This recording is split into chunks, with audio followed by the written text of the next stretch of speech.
अस्सलाम वालेकुम and welcome to sports world. हमारा cricket world cup 2019 special transmission शुरू हो गई है। ऑफ कोर्स हम लोग सब आज बहुत अच्छे मूड में हैं क्योंकि कल पाकिस्तान ने साउथ अफ्रीका को 49 रन से शिकस्त दे के अपने सेमीफाइनल के लिए दरवाजे खोल दिया। But this is just one hurdle, अभी हमें और 3 मैचेस खेलने हैं। सो लेट्स सी पाकिस्तान उस पर कैसे परफॉर्म करता है। मैं आपको सबसे पहले अपने गेस्ट इंट्रोड्यूस कर दूँ। मेरे साथ legendary allrounder Abdul Razzaq, cricket Sikandar Bakht and senior sports journalist Yahya Hussaini. Thank you so much gentleman, आप लोग सब मुझे आज अच्छे मूड में लग रहे हैं। आई नो व्हाई, पर उससे पहले आपको ये भी बताया कि आज भी एक्शन होगा क्रिकेट वर्ल्ड कप में। आज बांग्लादेश और अफगानिस्तान होंगे एक दूसरे के आमने सामने। 2 बजे टॉस और 2:30 action will begin. So that is going to be a good match as well.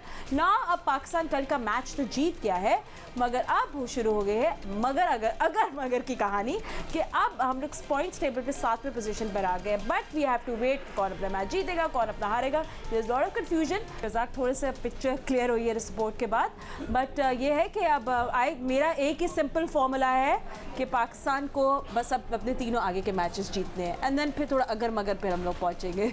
हाँ देखिए, बड़ा अच्छा कल मैच जीता और हमें ये नहीं बोलना चाहिए कि पाकिस्तान के मैचेस दोनों मेरे हिसाब से दोनों टफ होंगे। अफगानिस्तान भी हो सकता है कि आपको थोड़ा टफ टाइम दे, पर न्यूजीलैंड का मैच बहुत क्रूशल है। और न्यूजीलैंड की टीम जिस तरह परफॉर्म कर रही है, उनकी बॉलिंग लाइनअप देखें, उनकी फील्डिंग देखें, उनकी बैटिंग देखें।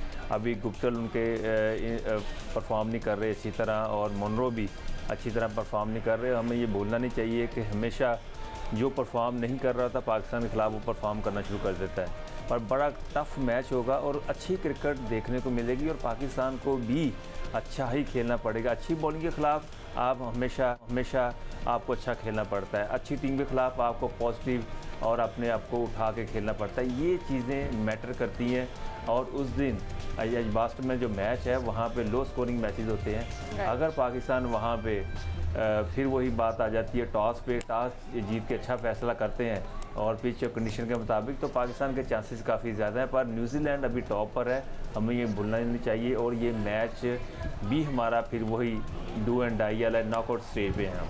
ठीक है सिको, बिल्कुल सेलिब्रेशंस आर इन ऑर्डर। हम लोग ने सबने खूब सेलिब्रेट किया, खुशी मनाई। But of course this is just one step जो हमने अभी अबूर किया। अभी 3 मैचेस और हैं और ज़्यादा कंसर्न न्यूजीलैंड का है। साउथ अफ्रीका वैसे काफ़ी डाउन हुई भी है। आई एम नॉट सेइंग कि हमने अच्छा नहीं खेला, बट उन लोगों ने बहुत हमारी अपॉर्चुनिटी, जैसे हमने कैचेस ड्रॉप किए, साउथ अफ्रीका ने उस पर कैच नहीं किया। But New Zealand is a very different team. वो लोग मेंटली स्ट्रॉन्ग है, गलती नहीं कर सकते। देखिए न्यूजीलैंड की भी वो टीम है कि जो कई दफ़ा आके फंसी है। पिछली दफ़ा फाइनल में भी हार गई, तो कई दफ़ा सेमीफाइनल में हारी। मगर वो स्पिनर्स पे फंसने के उनके चांस है। बहुत बड़ी टीम है, बगैर किसी शक के प्रोफेशनली खेलते हैं। उनका कप्तान तो खैर बहुत ज़बरदस्त खेलता है, 2 मैचों से 100 करता है। हो सकता है इस दफ़ा फेल हो जाए, हमेशा तो हर तीसरी भी सेंचुरी मार देगा तो भाई बहुत ही बड़ी बात हो जाएगी उसके लिए। मैं समझता हूँ कि हमारे स्पिनर्स उनको पकड़ सकते हैं। अगर हमारे स्पिनर्स ने अच्छी गेंदें की, जैसे शादाब ने कल बॉलिंग करा रहा था, बिल्कुल बीच में करा रहा था नॉर्मल बॉल, मगर उनको साउथ अफ्रीकन्स को खेलना ही नहीं आया। उनके जो टॉप प्लेयर थे वो नहीं खेल पा रहे थे उसको सही। तो अगर इसी तरह न्यूजीलैंड का रॉस टेलर और विलियमसन, ये दोनों बहुत अच्छा खेलते हैं स्पिनर्स को। तो अब देखते हैं कि मुझे उम्मीद है कि अगर हम स्लो विकेट हुई और स्पिनर्स ने अच्छी बॉलिंग कर दी और बैट्समैनों ने भी तो रन करने हैं ना। प्रॉब्लम सिर्फ बॉलर्स के आउट करने का नहीं है, बैट्समैन ने भी रन्स करने हैं। कम से कम 280 रन तो दें बोर्ड के ऊपर अगर पहले बैटिंग करते हैं। अगर नहीं करते तो सेकंड टाइम में फिर हमें 250 से ज़्यादा चेस नहीं करना चाहिए, बहुत मुश्किल हो जाएगा। उनके जो सीमर्स हैं वो बहुत अच्छी बॉल कर रहे हैं, बहुत अच्छी, उनको पता है कि कहाँ बाउंसर्स करने हैं। फर्गूसन 90 पे करता है गेंद। हेनरी भी बुरा नहीं है, वो फेटी तो लग गई है उसे, बॉल बहुत ज़बरदस्त है। तो टीम बहुत टफ है, हमें बहुत सख्त जान मारनी पड़ेगी। ठीक है, हमें आलिया रशीद ने भी ज्वाइन कर लिया। Aaliya, we welcome you to the show, but first will go to Yahya. और ये याया, जिस तरह सिक्को कह रहे हैं कि ठीक है न्यूजीलैंड के जब हमारे स्पिनर से फंसेंगे, शादाब बीन सो गुड, वहाँ भी न्यूजीलैंड की बॉलिंग को भी नहीं राइट ऑफ करना चाहिए। स्पेशली बोल्ट जब आते हैं, उनको जब रोल दिया जाता है कि तुम्हें आना है और अभी विकेट्स लेनी है, तो वो आके डिलीवर करते हैं। जो लास्ट मैच था विंडीज़ के खिलाफ, उसमें तो बहुत ख़तरनाक लग रहे थे। देखिए फातिमा, ज़्यादा सोचने की आपको ज़रूरत नहीं, अपने दाएं बाएं आगे पीछे देखने की ज़रूरत है नहीं। सिंपल आपको अपने मामलात को रखना चाहिए। आपके जहन में सिर्फ एक ही चीज़ होनी चाहिए कि आखिरी 3 मैच आपने जीतने हैं, उसके बाद जो किस्मत आपके इस टूर्नामेंट में रहने या ना रहने का फैसला करे। आपको बिल्कुल ज़्यादा सोचने की ज़रूरत नहीं है, सिर्फ और सिर्फ पॉजिटिव क्रिकेट खेलनी है, हर मैच को जीतना है। यही पाकिस्तान क्रिकेट टीम का तर्ज अमल होना चाहिए। जहाँ तक पर्टिकुलरली आप न्यूजीलैंड के मैच की बात करती हैं, तो इस तरह कल सिकंदर बख्श साहब ने कहा था कि पाकिस्तान टीम के चांसेस को वो बहुत ज़्यादा देख रहे हैं और उसकी कई वजूहात हैं। कुछ चीज़ों को सिकंदर बख्श साहब ने डिस्क्राइब किया था कि न्यूजीलैंड की टीम जिस अंदाज में खेल रही है, स्पिनर्स को अच्छा नहीं खेलती, हमारे स्पिनर्स ने राइट टाइम पर जो है क्लिक किया है। On the other side New Zealand की बैटिंग लाइनअप बहुत ज़्यादा स्ट्रगल कर रही है, सिर्फ एक बैट्समैन के ऊपर वो रिलाई कर रहे हैं। ज़रूरी नहीं है कि हर मैच में केन विलियमसन रन करें, हर मैच में वो सेंचुरी स्कोर करें। हो सकता है कि उनका दिन ना हो, तो आपके लिए बहुत अच्छा साइन है। दूसरी तरफ अब्दुल रज़ाक की बात से टोटली मैं एग्री करूंगा, जो किसी टीम के खिलाफ नहीं चलते वो हमारे खिलाफ हीरो बन जाते हैं, तो इस चीज़ को भी आपको मद्देनजर रखना होगा। लेकिन एक चीज़ जो न्यूजीलैंड के बहुत ज़्यादा खिलाफ जा रही है इस टूर्नामेंट में, वो ये है कि न्यूजीलैंड की टीम जो है किस्मत के साथ बहुत ज़्यादा ट्रैवल कर रही है। वरना आप बांग्लादेश का मैच देख लें या फिर वेस्ट इंडीज़ का मैच देख लें, न्यूजीलैंड की टीम इन दोनों मैचों में कहीं नहीं थी। और अगर ये गलती न्यूजीलैंड की टीम पाकिस्तान के साथ करती है, तो दुआएं पाकिस्तान टीम के साथ एज़ कम्पेयर न्यूजीलैंड में समझता हूँ ज़्यादा है। कल का मैच उसकी एक बड़ी मिसाल है।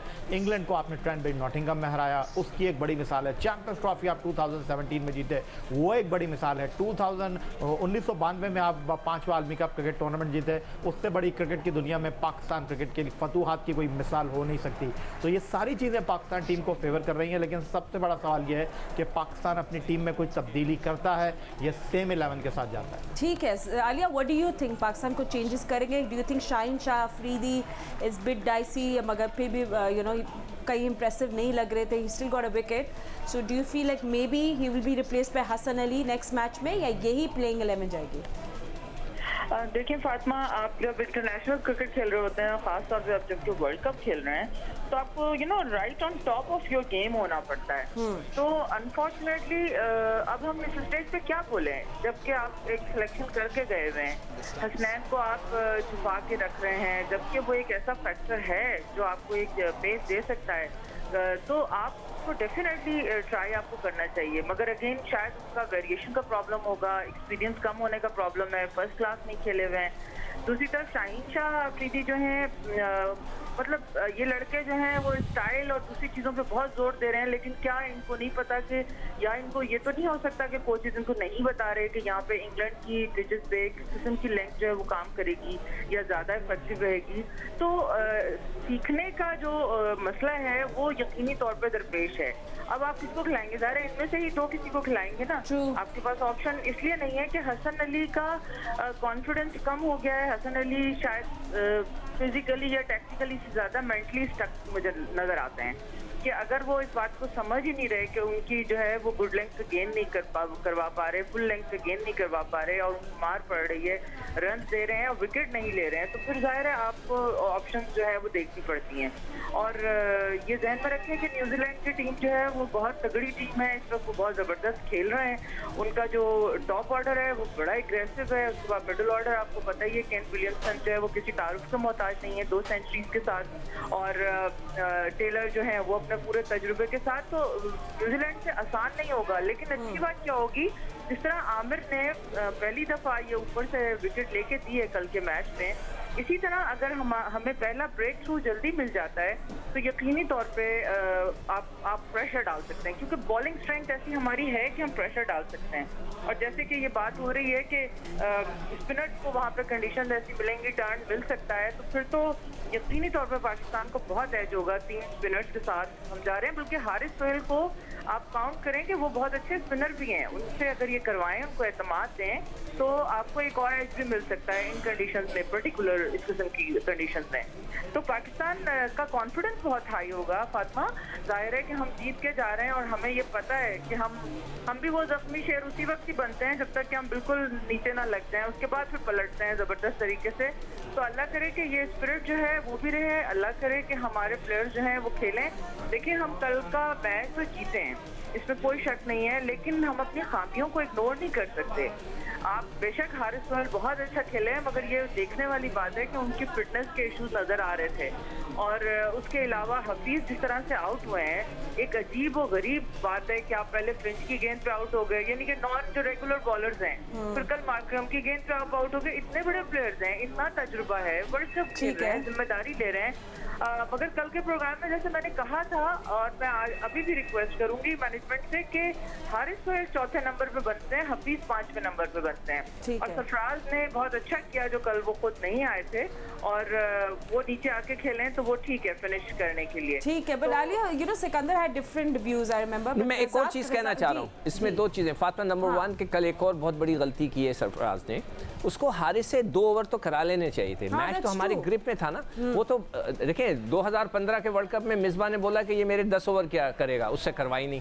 अब अभी वो ही इज एन ऑलराउंडर, आप उनको ट्राई करके 2-3 ओवर करा के उसका बाजू तो घूम जाता, थोड़ा उसका एक्सपीरियंस हो जाता, तो उसको कराना बहुत ज़रूरी है। सरफराज की बैटिंग का मसला दूसरा है, वो तो उनको आना चाहिए, वरना अगर वो सिर्फ विकेट कीपिंग करके और शोर मचाते हुए कप्तान नहीं रहेंगे। उनको he has to score runs, उसको आना है, रन्स करने चाहिए। क्या वो, मुझे सिर्फ इतना बता दें, क्या वो वहाब से अच्छा नहीं है? क्या वो इमाद से अच्छा नहीं है? क्या मतलब शादाब से अच्छा नहीं है?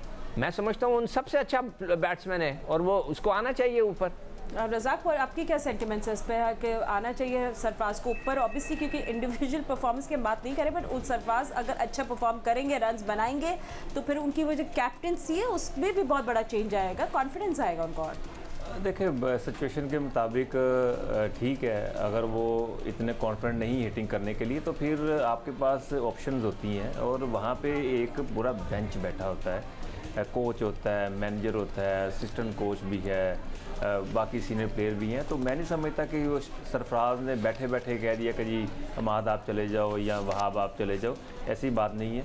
सिचुएशन के मुताबिक जहाँ पे हिटिंग की ज़रूरत होती है वहाँ पे वहाब भी अच्छी हिटिंग कर लेते हैं, उसने भी 1-2 मैचों में किया है, और अमाद भी अच्छी हिटिंग कर लेती है, इसमें कोई मजाका नहीं था। और बाकी जैसे सिकू भाई ने कहा कि जी हारिस सोहेल को भी बॉलिंग करानी चाहिए थी, हारिस के साथ हमेशा फिटनेस की प्रॉब्लम रहती है, और आप ये मत बोलें ये वर्ल्ड कप है, और जो मेन बॉलर आपके स्ट्राइक बॉलर थे जैसे आमिर है, वहाब है, इनके भी अपने गोल होते हैं। ज़रूरी नहीं कि ये टीम के लिए ही परफॉर्म करें, इन्होंने भी वर्ल्ड कप में हाईएस्ट विकेट टेकिंग लेनी होती है, इनको भी कॉन्फिडेंस मिलना चाहिए कि इस सिचुएशन में क्या करना चाहिए, क्या नहीं करना चाहिए। ज़रूरी ये नहीं था कि जैसे टेल शुरू हो गई थी उसके मेन बॉलर उतार के आप बिल्कुल उसको स्पिनर को लगा दें या हारिस को लगा दें, तो वो एक टाइम होता है, टाइम हमें मिला नहीं। ओवरऑल जितने बॉलर थे सभी अच्छी बॉलिंग कर रहे थे, जब सारे अच्छी बॉलिंग कर रहे होते हैं तो फिर एकदम से चेंज करना ये बॉलर के लिए, वो उसका कॉन्फिडेंस भी शेक होता है, उसकी अपनी भी एक सोच है, वो फिर गलत हो जाता है, बॉलर भी नाराज़ हो सकता है। आपको सबसे पहले तो ये बताएं कि आज भी क्रिकेट वर्ल्ड कप में एक्शन देखने को मिलेगा। बांग्लादेश और अफगानिस्तान की टीमें होंगे एक दूसरे के आमने सामने। That is going to be an exciting match. दोनों टीम फाइटर्स हैं, दोनों टीम को सर्वाइव करना चाहते हैं, so it be very exciting match. 2:30 action शुरू हो जाएगा पाकिस्तान स्टैंडर्ड टाइम, उसके बारे में हम बात करेंगे अपने एक्सपर्ट से। बट बिफोर दैट स्विंग के सुल्तान वसीम अकरम का क्या कहना था कल की पाकिस्तान की जीत पे, पहले सेगमेंट देख लेते हैं and then we take a conversation forward. Crowd ने, क्रिटिक्स ने, हर एक ने सराहा है कि टॉस जीत के घास थी, सब कॉर्नर से आउट होते था, घास था उस पर और वो लग भी रहा था, बट नीचे से ड्राई थी। सो ये विकेट भी ठीक पड़ी। मुश्किल डिसीजन होता है सीनियर प्लेयर को ड्रॉप करना वर्ल्ड कप से। वर्ल्ड कप के दौरान शोएब मलिक को उसको ड्रॉप करके हारिस को लाया। हारिस को आई थिंक खुली छुट्टी दी कि अपनी गेम खेल, और उसने अपनी गेम खेल के दिखाया कि स्लॉग नहीं किया, ना उसने धड़े मारे हैं, वो आके प्रॉपर क्रिकेटिंग शॉट्स खेली हैं। और Babar Azam looked good in touch, openers दोनों बड़ा अच्छा खेले। जब टीम जीत जाती है तो फिर कम्बिनेशन ठीक ही लगता है। सपोज अगर हारते तो कहते हैं नहीं ठीक है critics, but I reckon this looked very with 5 bowlers this looks good. 14 catch drop किए हैं पूरे वर्ल्ड कप में, ठीक है वी वन द गेम, आपकी गलतियां छुप जाती हैं, बट आप गलतियों से सीखते भी हो और गलतियां दोहराते नहीं है। कैचिंग की प्रैक्टिस तो करते होंगे, और अंडर प्रेशर की ग्राउंड थोड़ी बड़ी है तो थोड़ा सा प्रॉब्लम इन्हें हुआ है, बट थोड़ा तो नहीं कहूँगा, काफ़ी प्रॉब्लम हुआ है, but that's a big problem. We are having same kind of scenario. 92 में हम इनसे खेलने गए थे तो ये 7 के 7 मैच जीते थे, 8वां हमसे हारे थे। सो होपफुली बर्मिंघम यही होगा। वो भी विकेट मैंने जो पिछला मैच देखा थोड़ा लो स्कोरिंग से, 240 250 is a good total on that pitch. I hope हमारे लड़के पिच ठीक रीड करें, उस तरीके से प्लान करें अपनी बैटिंग और बॉलिंग। ट्विंकल सुल्तान के कमेंट्स आपने सुने, और याया जिस तरह वो कह रहे हैं कि जब सब जीत रहे होते हैं तो सब चीज़ें ओवरशैडो हो जाती हैं, कैचिंग की प्रैक्टिस करते करते होंगे, पर लग नहीं रहा था कि करते हैं। कुछ प्रॉब्लम्स हैं ये फील्डिंग वाली, और ये भी बात बिल्कुल सही है कि जब मैच जीत रहे हो तो सब कॉम्बिनेशन ठीक लगते हैं। देखिए फातिमा, यही एक सबसे बड़ा मसला है और हमारे एक्सपर्ट ये भी बात करते रहे हैं कि आप जब जीत जाते हैं तो आपको अपनी गलतियों को देखना चाहिए। और यूनुस खान से 2 दिन पहले जब मैं इंटरव्यू कर रहा था तो उन्होंने भी यही कहा कि यार आपने चैंपियंस ट्रॉफी जीती, बस उसके बाद आप सिर्फ तकारीब में जा रहे थे, इनामात ले रहे थे, इंटरव्यूज़ दे रहे थे, आगे आपने क्या करना है कोई ये सोच नहीं रहा था और फिर आपको ये चीज़ नज़र आई। तो ये एक सबसे बड़ा मसला है। फिर एक और मिथ चली आ रही है कि जी आपने विनिंग कॉम्बिनेशन को छेड़ना नहीं है। विनिंग कॉम्बिनेशन कभी छेड़ा जाता है, ये भी हमने सुना है। तो बहुत ही सिंपल आपने चीज़ों को रखना है। जिस तरह मैंने आपको कहा, आपके लिए बर्मिंघम का एजबेस्टन क्रिकेट ग्राउंड 2017 में 2 साल पहले एक कामयाबी की अलामत बना था। इंडिया से आप 4 जून को हारे थे, उसके बाद बारिश की वजह से आपका मैच मुकम्मल नहीं हुआ था जनूबी अफ्रीका के साथ, वहाँ से आपने टेक ऑफ किया था। तो बहुत ज़्यादा होप्स हैं। न्यूजीलैंड की टीम ठीक है कि इस टूर्नामेंट में अब तक हारी नहीं है, एक मैच उनका इसी मैदान पर इंडिया के साथ वॉश आउट हुआ है, बट पाकिस्तान के बहुत ज़्यादा इम्कान हैं क्योंकि पाकिस्तान की टीम के बारे में कहा जाता है कि अनप्रेडिक्टेबल टीम है, लेकिन डूब कर उभरने में ये टीम अपना कोई सानी नहीं रखती। और इस वक्त इस टीम के हवाले से अगर मैं ये कहूँ तो मैं तो ये कहूँगा कि 60-40 है पाकिस्तान टीम के एजबेस्टन में एज कंपेयर न्यूजीलैंड ज़्यादा चांसेस हैं। मैं टोटली सिकंदर बख्श साहब के साथ जाऊँगा। Oh wow, yeah that's a good trend. Let's see अब क्या होता है। थैंक यू जी, थैंक यू बट रज़ाक, जिस तरह आप ओपनर्स की बात कर रहे थे, हसीम अकरम के उन्होंने अच्छा परफॉर्म किया, अच्छा खेले, मुझे फिर भी लगता है कि they can do more and they should have gone all the way. आप और ज़्यादा बड़े स्कोर करते, ज़रा दिखाते कि आई एम बैक, मैं क्रिकेट खेलता हूँ, मैं ओपनर हूँ। मैं स्पेशली फ़खर की बात कर रही हूँ। अब देखिए, बात है सारी ऑन द डे पे, और जैसे कि टॉस जीता, सरफराज ने बैटिंग करने का अच्छा फैसला किया और कॉन्फिडेंस नज़र आया। ठीक है, साउथ अफ्रीका की बॉलिंग वो उस मेरिट पे नहीं आप कह सकते, उस स्टैंडर्ड पे नहीं कह सकते कि जिस तरह की उनकी बॉलिंग थी पास में, तो बड़ा अच्छा खेले। बात यह है कि आप जब इम्प्रोवाइज़ करके खेलते हैं, जब आप अपनी शॉटें नहीं रोकते और जो आपको बॉल मिलता है आपके पीछे बल जब उसको पे फेंकते हैं, तो ये एक बड़ा अच्छा साइन होता है। जो रेस्ट ऑफ बैट्समैन होते हैं, टीम जो 10 या 9 प्लेयर बैठे होते हैं, वो ऑटोमेटिकली मोटिवेशन उनको मिलती रहती है। और जैसे ही आप गलत आउट होते हैं, जो भी ये शॉर्ट पिच पे आउट हो गए या गलत शॉट मारते होते हैं, तो पूरी टीम जो है अंडर प्रेशर हो जाती है। तो ये चीज़ नहीं भूलनी चाहिए, स्पेशली जो ओपनर है, ये टॉप ऑफ द बैट्समैन है, उनको टीम को लेके चलना पड़ता है। और पाकिस्तान में इतनी डेप्थ है, कोई भी टीम के खिलाफ अगर पाकिस्तान 270 या 80 करता है तो उसको डिफेंड कर सकते हैं। जैसे अभी शादाब अच्छी विकेटें ले रहे हैं, बॉलिंग कर रहे हैं बहुत ज़बरदस्त, आमर भी साथ और वहाब भी बड़ी अच्छी निक में नज़र आ रहे हैं। तो ये इतना एक कॉम्बिनेशन इनफ होता है। लेकिन अब्दुल रज़ाक साहब, if I am not wrong, कल आप कह रहे थे कि ठीक नहीं किया सरफराज ने, उनको टॉस जीतकर बॉलिंग के लिए जाना चाहिए था, बैटिंग के लिए नहीं जाना चाहिए था। अब तो वसीम अकरम आपके सीनियर प्रो कैप्टन कह रहे हैं कि सरफराज ने ब्रेव डिसीजन किया था। अब आप इत्तेफाक करते हैं, आप समझते हैं कि नहीं? उन्होंने भी पिच रिपोर्ट में ये बोला था कि यही है भाई, हम यहाँ जो बैठे होते हैं ना, हर चीज़ को एक देखना होता है। ज़रूरी नहीं कि जो हम कह दें कि वही हो जाता है। हमने तो ये भी कहा था इंडिया के खिलाफ पहले टॉस जीत के बैटिंग करे, तो क्यों फिर वहाँ पे बॉलिंग की गई? तो ये इस चीज़ को फिर आपने हाईलाइट नहीं किया। अब ये जो वीकेस्ट टीम होती है उसको आप मौका नहीं दे सकते। मेरा कहने का मकसद ये था कि पाकिस्तान अगर पहले बॉलिंग करता है तो पाकिस्तान ने डेफिनेटली उनको 250-230 के अंदर आउट कर लेना था, कि जिस तरह की पिच थी। और वसीम अकरम ने भी कहा ग्रास इतना ज़्यादा पर ड्राई थी, उससे कोई मैटर नहीं था। पर पाकिस्तान की बॉलिंग बहुत ज़बरदस्त, पाकिस्तान ने कल उनको डोमिनेट किया है, बॉलिंग, बैटिंग, फील्डिंग।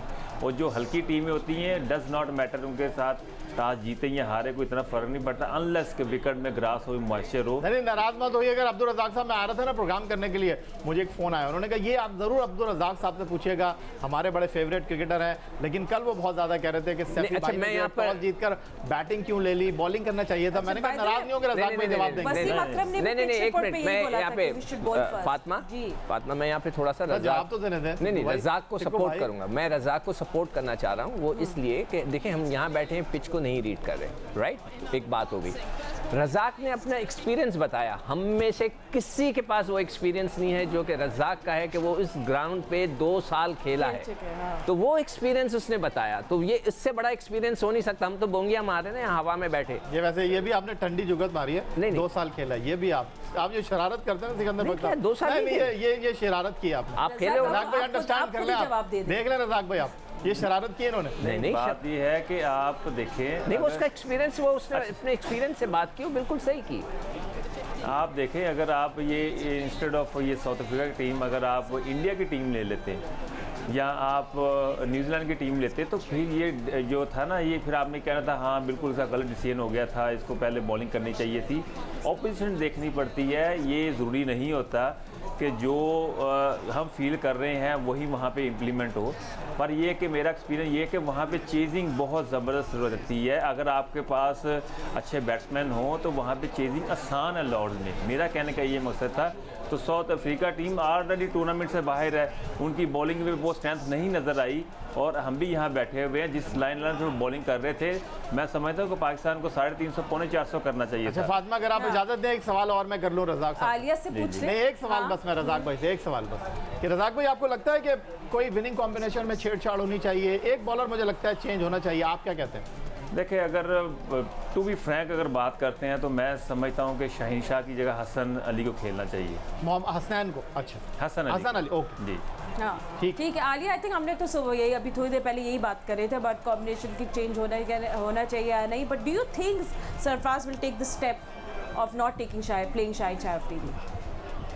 मेरा ख्याल है कि चूंकि हमारे पास अब कोई और ऑप्शन नहीं है, हमें जीतने के लिए जाना है, और नजर आ रहा है जिस तरह की शाहीन अफरीदी ने कल बॉलिंग की है, तो उसके लिए अगर रज़ाक का ये पॉइंट यहाँ पर ठीक है कि जो हसन अली का एक्सपीरियंस है और हसन अली की जो पर्सनालिटी है, जितने वो जज्बाती हीरो हैं, उन्होंने जो कल परफॉर्मेंस देखी होगी ना आमिर की, वहाब की, शादाब की, सबकी, तो आई एम श्योर कि उनके अंदर ये बॉयल आ रहा होगा कि मैं भी जाऊं और जाके खेलूं। और यू नेवर नो, कोई भी यंगस्टर किसी वक्त भी सीख के, किसी वक्त भी अपने दिमाग को कंट्रोल करके अपनी रिक्वायरमेंट को समझते हुए परफॉर्म कर सकता है। तो तजुर्बा बहरहाल मैटर कर सकता है अगर कॉन्फिडेंस उनको मैनेजमेंट दे, और अगर उनको आई एम श्योर कि अजहर महमूद उनके साथ काफ़ी काम कर रहे हैं, करवा रहे हैं और उनको समझा रहे होंगे। वसीम अकरम भी बार बार कमेंट्री में भी बैठ के कहते हैं कि ये लोग अपनी साइड बहुत जल्दी चेंज कर लेते हैं, बैक ऑफ लेंथ पे गेंद जहाँ करानी होती है वहाँ नहीं कराते। तो आई होप कि ये सब चीज़ें अंडरस्टैंड करते हुए तो हसन अली बुरी ऑप्शन डेफिनेटली नहीं है as compare to Shaheen Shah Afridi and Hasnain. तो ये जरूर देखना होगा। और सीधी सी बात है, आपको ऑपोजिशन देखनी है, आपको कंडीशन देखनी है, आपको ये देखना है कि आप उसके प्लान को कैसे ब्रेक करेंगे जो ओपोनेंट देखते है। फातिमा जो आप बात कर रही थी उसमें थोड़ा ऐड जरूर करना चाहूँगी, क्योंकि कल से मैं भी फखर की वजह से जो शॉट उन्होंने खेला है उससे बहुत परेशानी है। वो परेशानी ये है कि अगर आप इतना ज़्यादा फॉर्म आपके ऊपर डिपेंडेंट है, टीम आप मैनेजमेंट आपके ऊपर डिपेंडेंट है, और आप इस किस्म का एक रिडिकुलस शॉट खेलते हैं एक ऐसी स्टेज पे जहाँ पे आपके लिए आइडियल प्लेटफॉर्म है, कंडीशंस आइडियल है, आप सेट हो गए हैं, तो आप बड़ी इनिंग्स के लिए नहीं जा रहे। इसका मतलब है आप T20 के माइंडसेट से नहीं निकल रहे। ये बहुत इंपॉर्टेंट है फखर को समझना कि अगर उन्होंने बड़ा प्लेयर बनना है तो वो अपनी जो परफॉर्मेंस है उसके लेवल को हाई करें, अपनी स्किल को और इम्प्रूव करें, अपने टेम्परामेंट को, अपने दिमाग को कंट्रोल में रखें, तो वो बहुत बड़े अच्छे प्लेयर बन सकते हैं। साथ साथ जाहिर है उनके जो टेक्निकल इशू है वो देखें, कल की जो पिच थी ना लॉर्ड्स की, यहाँ पे हमारे पाकिस्तानियों ने 200 किए हुए हैं, डबल सेंचुरियाँ की हुई हैं, ठीक है, लेकिन जो ही आपको कंडीशन मुख्तलिफ मिलेगी ना तो हम एक्सपोज होना शुरू हो जाते हैं। हमें मानना चाहिए ना, जो गलतियां हैं उनको मानना चाहिए। अच्छा सिकंदर बख्श साहब, कल एक बड़ा डिफरेंट काम हुआ कल के मैच के बाद। ठीक है, सॉरी आया, ब्रेक ले ले, फिर इंटरेस्टिंग बात जरूर, बहुत इंटरेस्टिंग बात करनी है। ठीक है, फिर इसके ऊपर हम ब्रेक ले लेते हैं ताकि ब्रेक के बाद हम लोग फुल वापस मैदान उठ। अगर ये सवाल फेंक दे तो मैं सोच के रखूंगा जवाब। नहीं, ठीक है, आप लोग आपस में बात कर ले, हम लोग क्या ले लेते हैं कोई break. Cricket world cup special show में आपको एक बार फिर खुशामदीद कहेंगे। ब्रेक पे जाने से पहले हमें याया कुछ इंटरेस्टिंग बात बता रहे थे। याया, इससे पहले आप कुछ बताएं, हम इंट्रोड्यूस भी कर दें कि senior sports journalist Abdul Majid Bhatti ने भी हमें इंग्लैंड से ज्वाइन कर लिया है। वेलकम भट्टी साहब। मगर उससे पहले आप याया की दिलचस्प कुछ सवाल है या कोई बात है वो सुन लें। हाँ, मेरा ख्याल सब एंजॉय करेंगे। और कल सिकंदर बख्श साहब जब मैन ऑफ द मैच के लिए आए, रज़ा किचलू के साथ जो पाकिस्तान टीम के मीडिया मैनेजर हैं हारिस सोहेल, उन्होंने बड़ी डिफरेंट बात की। उन्होंने ये कहा कि मिक्की आर्थर ने मुझे रात को ही बता दिया था कि आज हारिस तुमने ही मैच जिताना है ना। उन्होंने कहा कि सैफ़ी भाई का बहुत शुक्रिया। उन्होंने स्ट्रेट बात की, उन्होंने कहा कि मैं बहुत दबाव में था, खुश नहीं था, बाहर बैठा हुआ था, अच्छा नहीं लग रहा था, और मैं अच्छा फील कर रहा हूँ कि टीम के काम आया हूँ। वरना अमूमन होता यही है कि मुझे रात में ख्वाब आ गया था, इंजी भाई का फ़ोन आ गया था कि आप खेलोगे, और मुझे रात को ही बता दिया था कोच ने कि आप आज मैच फिनिश करोगे। बिल्कुल, यही भाई बहुत अच्छी बात। जब ये प्लेयर परफॉर्म नहीं करते फिर किसका नाम लेते हैं? मैं एक वाकया सुना दूं? सुना दे, मैं सुना दे। जल्दी से एक वाकया हाँ, सुना जी, देता जी, हूँ। जी। एक बहुत ही मशहूर क्रिकेटर थे वो, मैं उनके साथ टीम में था, तो मैंने उनसे पूछा कि यार आप अभी तो अपने कोच को इतना बुरा भला कह रहे हैं, मगर जब आप मैन ऑफ द मैच में खड़े थे तो आप उनका नाम ही लिए जा रहे थे कि मैं तो अपने कोच की वजह से कहने लगा यार मैं क्या करूं सिकू भाई, वो खड़ा कोनिया मारा था, मेरा नाम लो मेरा नाम लो मेरा नाम लो, मैं नाम नहीं लूंगा, बड़े बड़े नाम है, मतलब आप लोग हैरान हो जाओगे इतने बड़े बड़े नाम है। अच्छा, हमारे साथ यहाँ अब्दुल रज़ाक बैठे हुए हैं। 2010 में मैं लॉर्ड्स के मैदान पर था, 2 मैच इनको चेस्टरली स्ट्रीट और लीड्स पर बाहर बिठाया गया था और हम बार बार पूछ रहे थे वक्कार यूनुस से, शायद आफरीदी से, कि भाई रज़ाक क्यों नहीं खेल रहे, रज़ाक टीम में आप इनको नहीं खिला रहे। लॉर्ड्स पे इनको खिलाया, इन्होंने 3 आउट किए या 2 आउट किए, बड़े वैल्यूएबल 22 गेंदों पर उन्होंने 40 रन बनाए। और बड़ी फातिमा इंटरेस्टिंग बात थी, जब ये मैन ऑफ द मैच के लिए जा रहे थे तो इनको कोच ने ये कहा कि आपने ये नहीं कहना कि आप अनफिट थे, आप ये कहिएगा कि आप जो है वो, आप ये नहीं कहिएगा कि आपको बाहर बिठाया गया था, आप अनफिट थे, आपने ये कहना है। अच्छा, क्या क्या कहा था फिर रज़ाक आपने? आप ही बता दें। हाँ नहीं, हमारे कोच थे तो उन्होंने कहा जी अगर वो उससे पूछे कि आप पहले मैच क्यों नहीं खेले तो आप ये कहिएगा कि मैं अनफिट था, तो उससे निगल थी इसलिए मुझे रेस्ट दिया गया था, वरना मैंने मैचेस खेलने थे। कोच कौन था? हाँ। वकार यूनुस। ओके, अच्छा चले कॉन्वर्सेशन सेकंड गे लगाते हैं। क्या ये आपकी इंटरेस्टिंग बातें हैं ना, ये थोड़ी हकीकत है, इंटरेस्टिंग बातें नहीं है। ठीक है भट्टी हाँ। साहब, कैसा चल रहा है इंग्लैंड में? ऑब्वियसली कल खूब सेलिब्रेट किया सबने लॉर्ड्स में, प्रेस कॉन्फ्रेंस भी की, मैं क्या कहते हैं, बहुत इंटरेस्टिंग चीज़ें हो रही हैं। क्या बातें चल रही हैं, क्या खबरें चल रही हैं इस वक्त इंग्लैंड में? देखिए फातिमा, जब टीम जीत जाए ना तो सब चीज़ें ठीक होती हैं। जो लोग नाराज थे एक हफ्ते से पाकिस्तान टीम से, कल वो खुशी खुशी घर गए। अब जो असल पाकिस्तान का इम्तहान है वो वेडनेसडे को मैच है न्यूजीलैंड के साथ, और पाकिस्तान टीम ने आज 7 करना है यहाँ लंदन से बर्मिंघम के लिए एजबास्टन में मैच होना है। वहाँ भी पाकिस्तान की बहुत बड़ी तादाद में कम्युनिटी रहती है, लेकिन अब असल मसला जो है वो पाकिस्तान की फील्डिंग का आ रहा है इस टूर्नामेंट में। और इस टूर्नामेंट में अभी तक जो स्टेटिस्टिशियंस हैं उन्होंने जो आदाद शुमार निकाले तो पाकिस्तान की टीम ने सबसे ज्यादा 14 कैचेस छोड़े हैं, और कल के मैच में तकरीबन कुछ 6 से 7 कैच जो हैं वो छोड़े, और मोहम्मद आमिर ने इस टूर्नामेंट में 4 कैच छोड़े और कल के मैच में उन्होंने 2 कैच छोड़े। तो मेरा ख्याल फील्डिंग असल फैक्टर होगी अगर पाकिस्तान ने इस टूर्नामेंट में आगे कहीं जाना है। तो फील्डिंग को लेकर बहुत सारी बहस मुबाहिसा हो रहा है जब से स्टीव रिक्सन पाकिस्तान टीम को छोड़कर गए और ब्रैड बर्न न्यूजीलैंड के जो फॉर्मर टेस्ट क्रिकेटर हैं वो फील्डिंग कोच बने, तो पाकिस्तान की फील्डिंग का कोई स्टैंडर्ड नजर नहीं आ रहा। बॉलर्स खास तौर पर बहुत कैचेस छोड़ रहे हैं। तो मेरे ख्याल में अगर पाकिस्तान टीम अब टूर्नामेंट में कहीं आगे जाना चाहती है तो उसे अपनी फील्डिंग पर काम करना होगा। बैटिंग और बॉलिंग तो अपनी जगह एक कंसर्न है ही पाकिस्तान के लिए। रज़ाक, तो अब जैसे परसों मैच है, what should Pakistan be doing? मतलब बेसिक्स ही करनी पड़ेंगे हम लोगों को, प्रैक्टिस और क्या? देखिए कॉन्फिडेंस जो है ना बहुत ज़रूरी है। जब आप एज ए कॉन्फिडेंस टीम में ग्राउंड में उतरते हैं तो बड़ा ज़बरदस्त एटमॉस्फेयर फील होता है और आप प्रेशर फील नहीं करते।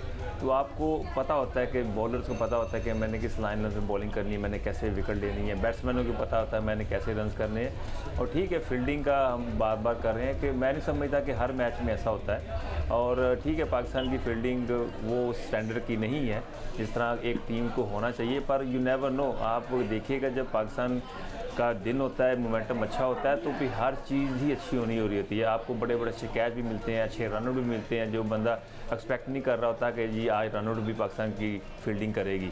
तो ये सारी एक मोमेंटम की बात होती है। और फील्डिंग का मैं नहीं समझ इतना बड़ा कोई मैटर है या कोई भी प्लेयर इतना प्रेशर लेता होगा।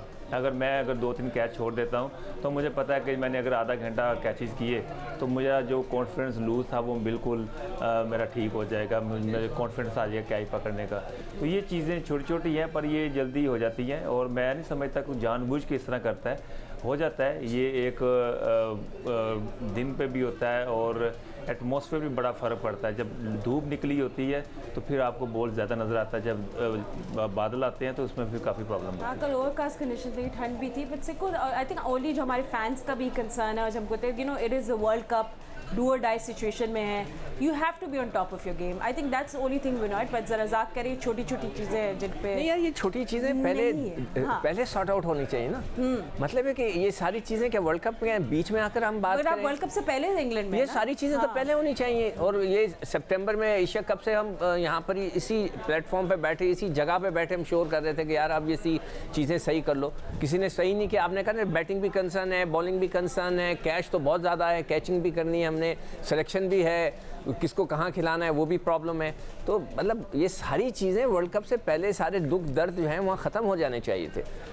वर्ल्ड कप में आप तैयारी के साथ आते हैं। मुझे ऐसा लगता है कि वर्ल्ड कप में हम ऐसे कैजुअल उठ कर चले आ गए, यार चलो हम वो जीत गए थे चैंपियंस ट्रॉफी। मैंने खुद पढ़ा है कि आप मिकी आर्थर ने बोला है कि जो बस जो टीम जो थी चैंपियंस ट्रॉफी जीती है, मैं उसी के ऊपर ज़्यादा कॉन्सेंट्रेट कर रहा हूँ। तो क्या मतलब हुआ यार, 1-2 साल पहले जो टीम जीती थी आप उसी को पकड़ के बैठे हुए, आपने देखा ही नहीं कि किसकी फॉर्म चल रही है, किसकी फॉर्म नहीं चल रही है। तो ये चीज़ें वर्ल्ड कप से पहले करा लेनी चाहिए, बाद में नहीं। जी आलिया, चैंपियंस ट्रॉफी में अजहर अली की वो परफॉर्मेंस याद होगी, वो कितना अच्छा खेल रहे थे। हफीज ने फाइनल में आके नीचे बहुत अच्छा खेला था। अब चीजें चेंज हो गई हैं। वही तो 2 साल हो गए सर। प्रोग्राम पे तो स्टिक नहीं कर सकते। आपको मतलब देखना चाहिए कि आप एक नई जगह नए टूर्नामेंट में और इतने बड़े टूर्नामेंट में जा रहे हैं। और उसके अलावा उससे भी बड़ी मेरा ख्याल है आई ओपनिंग जो चीज है वो ये है कि आपके पीछे जो सीरीज आप हार रहे हैं, कॉन्स्टेंटली हारते चले आ रहे हैं। मतलब 24 मैचों में से 4 मैच जीते हैं आपने। तो क्या आपकी क्या परफॉर्मेंस है? और आपने ओडीआई की किन पॉकेट्स पे काम किया है जहाँ पे फिल करने की जगहें थी? आपने कोई काम नहीं किया। आपका आमिर और वहाब दोनों टीम में नहीं थे। 2 बच्चे आपने बिल्कुल चूचे से जो है उनको सिलेक्ट कर लिया है वर्ल्ड कप के लिए। तो क्या आपकी अपना थिंकिंग पैटर्न क्या है? आपकी अपनी सोच जो है वो किस तरह से डिटरमिन कर रही है प्लेयर्स के क्लास को? और आपको अंदाजा नहीं हो रहा कि आप किन टीमों के खिलाफ खेलने जा रहे हैं? तो ये बड़ी स्ट्रेंज बात है कि उसके बाद अगर आप क्रिटिसाइज करते हैं, बात करते हैं, जाहिर है यहाँ बात करने के लिए सब लोग बैठे हैं ना, तो वो नाराज होते हैं। और फिर कल फैजान को उन्होंने इंटरव्यू में ये भी कहा कि आई होप कुछ दिनों के लिए लोग साइलेंस हो जाएंगे इस परफॉर्मेंस पे। भाई आपके एक मैच जीतने पे साइलेंस होना कैसे बनता है? मतलब हम कैसे शादियाने बजाना शुरू कर दें कि हम जीत गए?